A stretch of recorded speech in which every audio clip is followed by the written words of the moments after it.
พระบาทสมเด็จเจ้าฟ้าศรีสว่างวัฒนาองค์สมเด็จพระเศรษฐาคัตติยะสุริยวงศาภาคที่6พระเศรษฐาคัตติยะสุริยวงศาสมเด็จเจ้าฟ้าศรีสว่างวัฒนาทรงมีพระนามว่าพระเศรษฐาคัตติยะสุริยวงศาเศรษฐาวังโสประสูติวันที่13เดือนพฤศจิกาปี1907วันที่2ธันวา1975ถือการเปลี่ยนแปลงจากระบอบการปกครองของพรรคประชาชนปฏิวัติลาวและแนวลาวอิสระภาคที่6กระทรวงการต่างประเทศสหรัฐบทบันทึกการสนทนาวันที่17เดือนตุลาปี1946ที่บางกอกข้าพเจ้าได้มีโอกาสสนทนาเกือบ1 ชั่วโมงกับเจ้าฟ้าสายศรีสว่างวัฒนาได้เว้าอย่างสม่ำเสมอ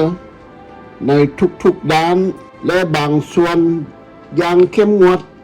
บางทีทัศนะของพระองค์แม้นสมควรที่จะบันทึกสั้นการพัวพันลาวฝรั่งเศสการปกป้องของฝรั่งเศสได้มีผลดีต่อชาวลาวที่เสี่ยงต่อการถูกยึดของจากจักรพรรดิอานามหรือจักรพรรดิสยามในขณะที่ประชาชนลาวคาดหวังให้มีความเป็นเอกราชในที่สุดเจ้าฟ้าสายศรีสว่างวัฒนาเชื่อว่ามันคงจะบ่มีประโยชน์และอันตรายสำหรับพวกเขาที่จะปรารถนาไล่กว่าการเพิ่มอำนาจการปกครองท้องถิ่นในสภาพปัจจุบันของโลกพระองค์รู้สึกว่าถึงอย่างใดก็ตามอำนาจการปกครองตนเองควรจะเป็นจริงและในขณะที่เวียกงานการเมืองการต่างประเทศยังคงอยู่ในกำมือของฝรั่งเศสชาวลาวควรได้รับอนุญาตให้มีสิทธิอำนาจไล่สมควรเพื่อจัดตั้งเศรษฐกิจที่จะนำเป็นกับต่างประเทศพระองค์ได้กล่าวซ้ำแล้วซ้ำอีกว่าพระองค์จะต้านการกดขี่คูดฮีดทางด้านเศรษฐกิจโดยฝรั่งเศสหรือกำลังต่างประเทศอื่นๆการพัวพันลาวกับสยามลาวและสยามแม่นทั้งสองสมาชิกของเชื้อชาติไต้ลาวและเว้าเกือบเป็นภาษาที่กงกัน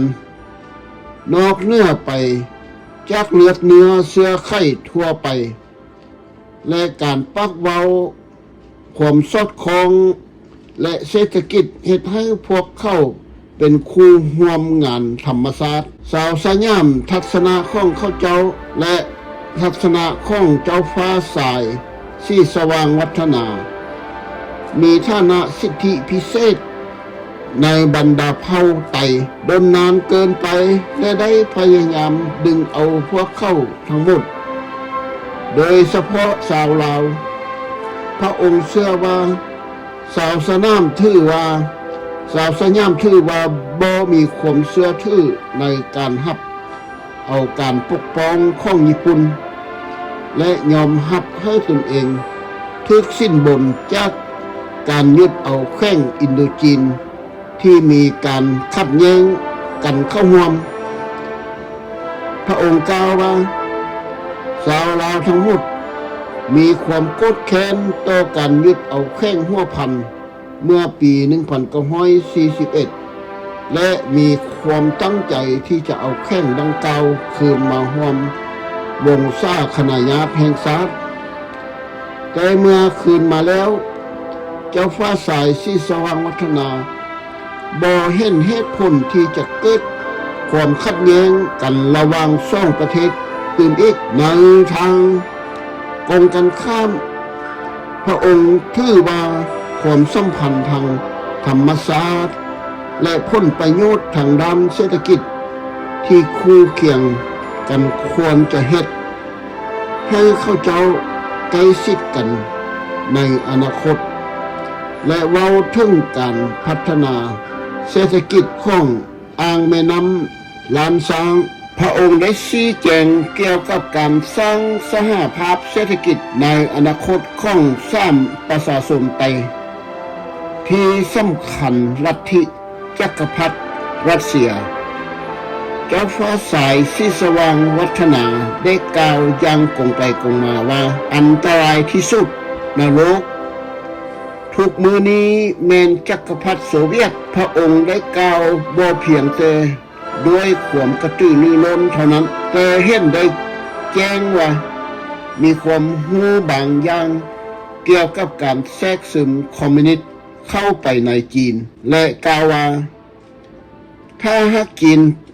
ไต้หวันหรือทะเลจีนตอนใต้เข้าเป็นระบอบคอมมิวนิสต์อาณาจะติดตามไปในทันทีพระองค์กล่าวย้ำอีกว่าการจัดตั้งประเพณีของสังคมนิยมอาณามีแนวโน้มของชาติของสาวอาณาที่จะเต้าโหมกันอยู่ในชุมชนใหญ่ได้เหตุให้พวกเขาเป็นผู้ทึกเคาะหายของพวกคอมมิวนิสต์ง่ายนอกนี้การแทรกซึมของคอมมิวนิสต์ได้ทึกสร้างตั้งขึ้นอย่างดีในอาณาในระยะ15ปีที่ผ่านมาเวียดนามเวียดมินและโฮจิมินห์เจ้าฟ้าสายสีสว่างวัฒนาบ่มักสาวอาณามีเพราะพระองค์กล่าวว่าโฮจิมินห์แม่นตัวแทนที่ได้รับการฝึกอบรมไว้เนื้อเชื่อใจและมีสติปัญญาของมอสโกซึ่งจะเอาผลประโยชน์ของเอกราชของประชาชนตนให้ต่ำกว่าสหภาพโซเวียตเจ้าฟ้าสายสีสว่างวัฒนาประกาศว่าโฮจิมินห์บ่แม่นชาตินิยมแท้และหลักฐานนั้นอยู่ในการดำเนินการคดีและปลดปล่อยชาติผู้นำชาตินิยมอย่างแท้จริงของอาณาพรรคเวียดนามพระองค์กล่าวว่าเป็นสปอนเซอร์พระองค์กล่าวว่าเป็นพรในมือขององค์การต่างประเทศแน่นอนว่าข้าพเจ้าบ่แสดงความคิดเห็นเกี่ยวกับเรื่องนี้ทั้งหมดและปล่อยให้คนอื่นประเมินมุมมองของสมเด็จเจ้าฟ้าสายสีสว่างวัฒนาภาพที่เห็นอยู่นี้อิงตามข้อตกลงสัญญาสงบศึก3เจ้าลาวในวันที่จูน1962 3เจ้าลาวเฮ็ดข้อตกลงที่ได้พบกับป้ากันมาอยู่หินเฮิกและมีข้อตกลงว่าด้วยการยุติการเป็นศัตรูกันอยู่ในลาวระหว่าง3เจ้าหวังหน้าถือพาอิโตอันแหลมคมเพื่อฟื้นคืนเอาตามกองประชุมเจนีวาวันที่20กรกฎาคม1954ความเป็นกลางราชอาณาจักรลาวบ่สนับสนุนหรือช่วยเหลือฝ่ายใดฝ่ายหนึ่งในการขัดแย้งความขัดแย้งและอื่นๆความเสมอภาคระหว่างสงครามในลาวภายหลังที่ความเป็นกลางได้วางไว้และรักษาความสงบของลาวแต่เป็นอย่างเจ้าสุวรรณภูมิจึงสั่งให้ลูกระเบิดภายในลาวและสุภานุวงศ์คงสู้รบกันอยู่ภาคเหนือของซ่องแขวงคือสำเนือหัวพันและพุ่งสลีจาก 1962 1975 ต่อมาวันที่21เดือนกุมภาพันธ์ปี 1973 พิธีเซ็นสัญญาและอนุสัญญากันที่เวียงจันทร์เพื่อสร้างความถูกต้องตรงดองชาติอยู่ลาว ระหว่างรัฐบาลกลางเวียงจันทร์และผู้ต่างหน้าให้ฝ่ายแนวราวฮักษาหรือแนวราวอิสระสัญญาฟื้นฟูสันติภาพและปฏิบัติความถูกต้องปองดองซาดอยู่เหล่าครั้งวันที่21เดือนกุมภาปี 1973 ได้บ่งแจ้งว่าให้มี2ฝ่ายที่เกี่ยวข้องคือรัฐบาลกลางเวียงจันทร์โดยแม่นเจ้าสุวรรณภูมิมาเป็นนายกมาตั้งแต่ปี 1962 จนถึง 1975 เป็นต้นมาและฝ่ายแนวราวฮักษาอนุสัญญาว่าด้วยรัฐบาลผสมอนุสัญญาของสัญญาในมาตรา 6 และ 7 รัฐบาลผสมชั่วคราวแห่งชาตินายกรัฐมนตรีบ่อยู่ในจำนวน2ฝ่ายเท่านั้นเท่ากันรองนายกรัฐมนตรี2ท่านให้ผู้หนึ่งสังกัดฝ่ายแนวราวฮักษาว่าการกระทรวงหนึ่งและอีกท่านหนึ่งให้สังกัดอยู่ฝ่ายรัฐบาลกลางเวียงจันทร์ว่ากระทรวงหนึ่งมีทั้งหมด12กระทรวงและรัฐมนตรีว่าการและรัฐมนตรีช่วยว่าการจำนวน25ท่านนอกจากนี้ยังเฮ็ดให้การเมืองซ้อนแผนการที่คุมเครือบ่แจ้งข่าวและจริงใจต่อกันให้ประชาชนฮู้เห็นนำคือการจัดตั้งว่าด้วยคณะมนตรีผสมการเมืองก็เปรียบเหมือนว่าบรรดาผู้แทนที่ถูกเลือกมาจากเสียงของประชาชนนั้นบ่มีความหมายกลายให้เป็นสิ่งที่แปลกประหลาดของการเมืองซับซ้อนยิ่งขึ้นจนมีผู้คนสนใจถามกันอย่างน่าอกว่าผู้แทนที่พวกเข้าเลือกมาก็เปรียบเสมือนเป็นเพียงหุ่นไลกาอยู่ตามหัวทงไฮทงนาซื่อๆแต่ส่วนพรรคเสรีฝ่ายเสรีนิยมนั้นแม่นบ่ได้ร่วมบ่ได้มีสิ้นส่วนใดๆที่ในการรับรู้การเมืองทำลายชาติหรือว่าเซ็นสัญญาดังกล่าวนี้แม้แต่น้อยมีแต่ระหว่างรัฐบาลกลางฝ่ายเวียงจันทร์และผู้ต่างหน้าของแนวราวอิสระหรือแนวราวฮักษาโดยบ่มีสันชื่อว่ารัฐบาลเป็นผู้ต่างหน้าเพราะว่าฝ่ายรัฐบาลเสรีในปี 1959 เพิ่นได้ออกแถลงการณ์อ้างว่าพวกกบฏศาสตร์แม่นพวกแนวราวฮักษาพวกก่อการร้ายมาต่อต้านกับรัฐบาลที่มีรัฐบาลธรรมนูญปกป้องอยู่อิงตามคำแถลงการณ์ของกระทรวงป้องกันประเทศท่านผู้บัญชาการสูงสุดนายพลเอก นายพลเอกสุนทร ประทัมวงศ์เป็นผู้ออกแถลงการณ์และในการนำพาข้องพญาพุ้ยหัวข้องสนานิกรพญาหัวข้องพุ้ยสนานิกรเป็นนายกรัฐมนตรีในปี 1959 ทั้งที่พวกเขายินดีสมซื่นและเลิกบานใจย้อนพวกเขาจะได้หับใช้ศาสตร์หับใช้ประชาชนอย่างตั้งหน้าอีกภาพหนึ่งที่เห็นนี้แม่นกองประชุมที่กรุงเจนีวาในวันที่12เดือนพฤษภาคม 1954 รัฐบาลลาวมีอธิปไตยอย่างเต็มที่รัฐบาลลาวเสรีที่เวียดนามเคารพและนับถือตามสัญญานานาชาติได้รับรู้ชาตกรรมของการเคลื่อนไหวลาวเสรี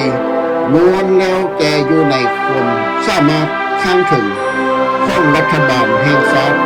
ลาวเสรีที่ได้มาซึ่งแม่นเนื้อเหือแห่งของลาวทั้งหมดจาก ของเราทหารห้านป้องกันตนเอง อันที่เอิ้นว่าเสรีลาว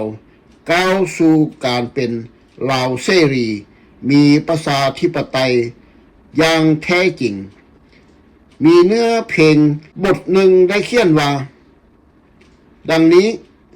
ตื่นเถิดพี่น้องไต่ลาวมาร่วมเสริมส่งลาวให้ไต่ลาวก้าวหน้าจะพาชาติเดิน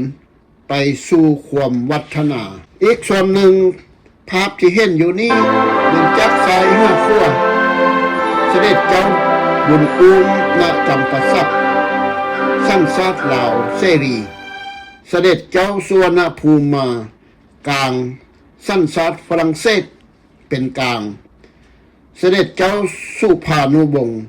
แนวลาวอิสระสัญชาติเวียดนามขว้ามือสมน้ำมาในโลกที่มีบทบาทการเมืองที่นำมาซึ่งพวกโลกเสรีและโลกฝ่ายสังคมนิยม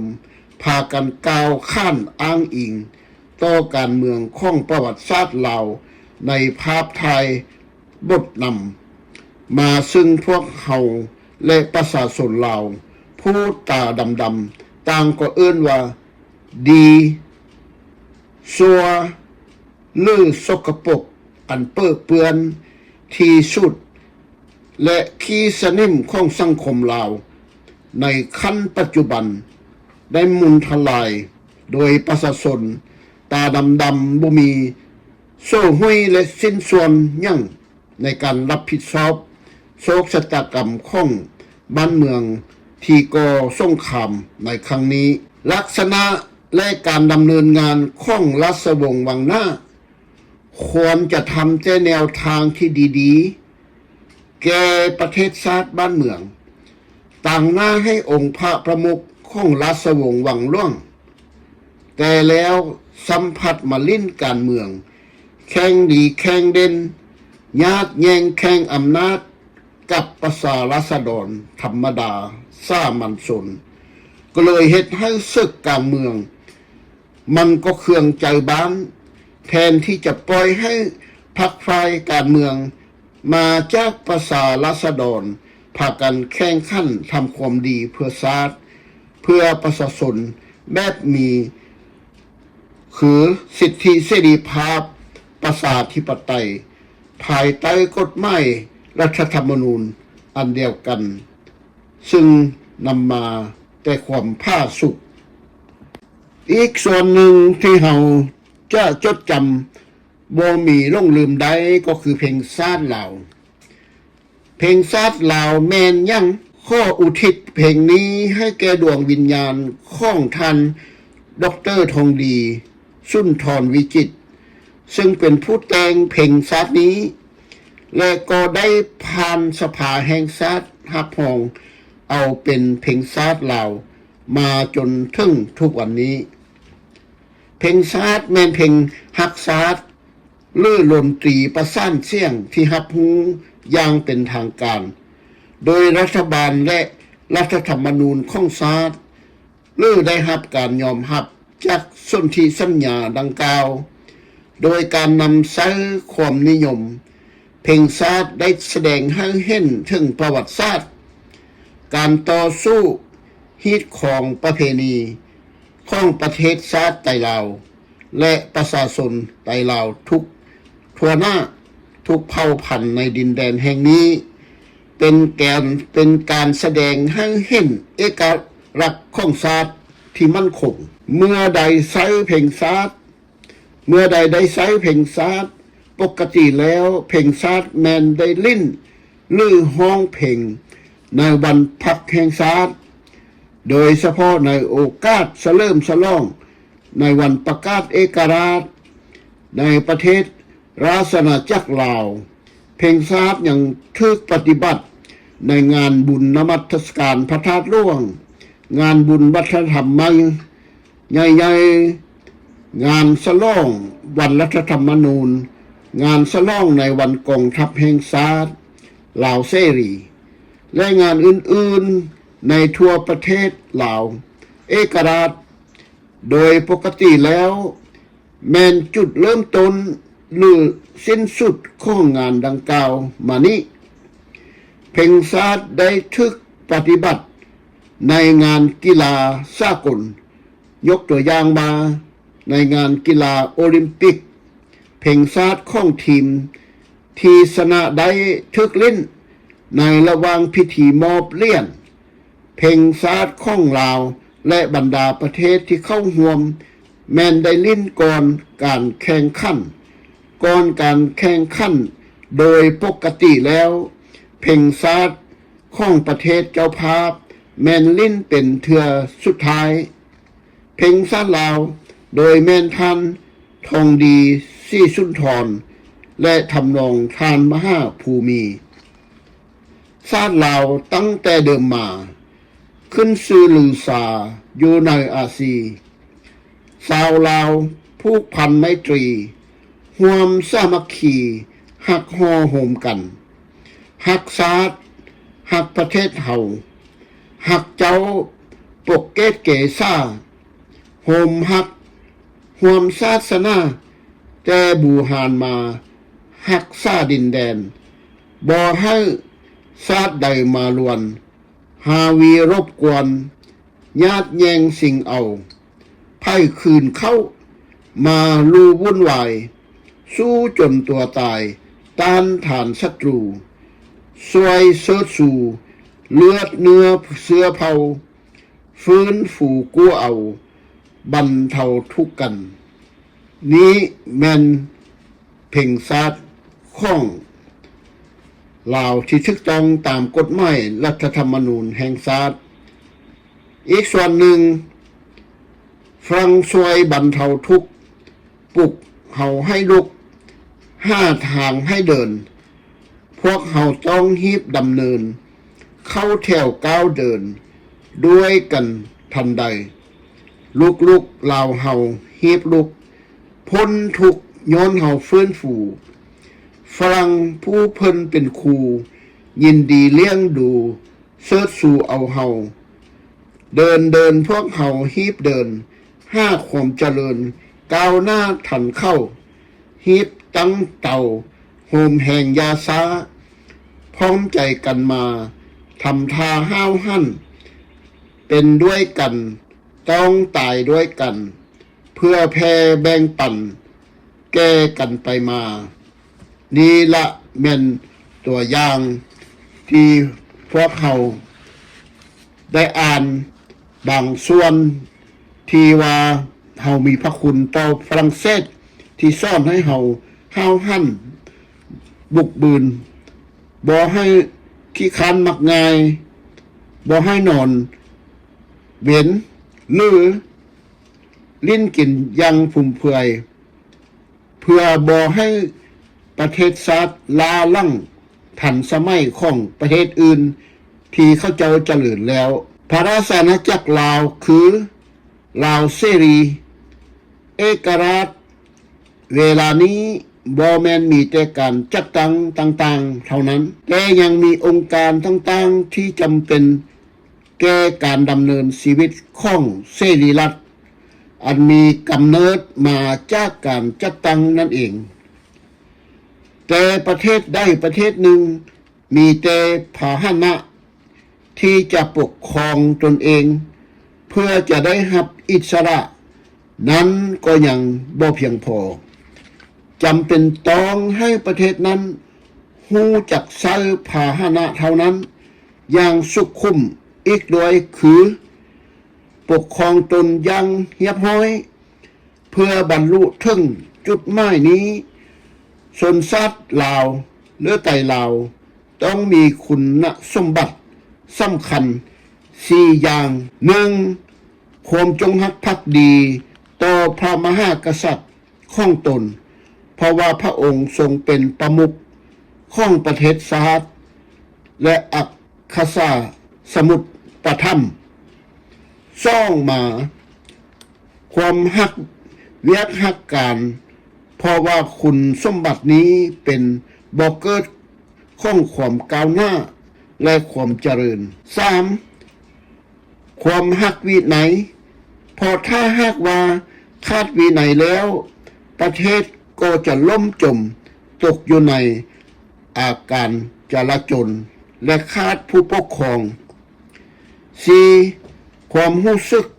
สมัคคีเพราะว่าคุณสมบัตินี้ให้กำเนิดแก่กำลังและตั้งแต่เดี๋ยวนี้ไปต้องเลือกเอาอย่างหนึ่งในช่องอย่างนี้คือพร้อมกันเอาตัวรอดหรือตายนี้แม่นถ้อยคำปราศัยที่พระองค์เจ้าฟ้าสีสว่างวัฒนาที่ได้กล่าวไว้บ่แม่นแต่บุญสนซาดที่อ้างตนว่าเป็นอิสระนั้นมีหลายซาดที่บ่มีความรอบคอบใส่คุณสมบัติอันสำคัญนี้ให้เป็นพ้นและทำสงครามกับประเทศเพื่อนบ้านอย่างบ่หยุดหย่อนเพื่อญาติสิ่งด้วยการทำศึกการเมืองเพื่อเป็นการตอบสนองของพระราชประสงค์ขององค์สมเด็จเจ้าฟ้าสีสว่างวัฒนาและเพื่อเตือนสติผู้ที่ลืมศาสตร์และหลงศาสตร์กำเนิดให้บอนพวกเขาเคยมีพระคุณจากพระองค์และอยู่ในภายใต้โพธิสมภารของ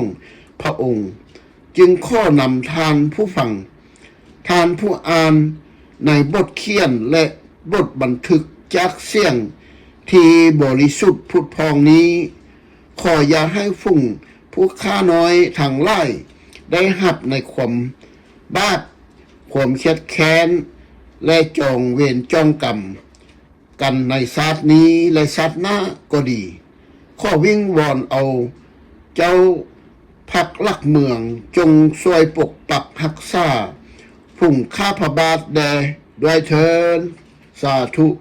สาธุภาพส่วนหนึ่งที่เห็นนี้แม่นภาพพระราชประวัติย่อของสมเด็จเจ้าฟ้าสีสว่างวัฒนาองค์พระประมุขแห่งพระราชอาณาจักรลาว1959-1975พ้นสะท้อนจากสัญญาและอนุสัญญาอยู่ในลาวอันเป็นที่โหดร้ายยิ่งแต่ตรงกันข้ามยังมีชาติที่หู้ดำเนินการให้สนชาติทั้งหลายนับถือตนโดยวิธีเผยแพร่พ่ายความสงบเรียบร้อยที่มีอยู่ในประเทศของตนนั้นออกไปให้ประเทศอื่นๆหูในเวลาต่อไป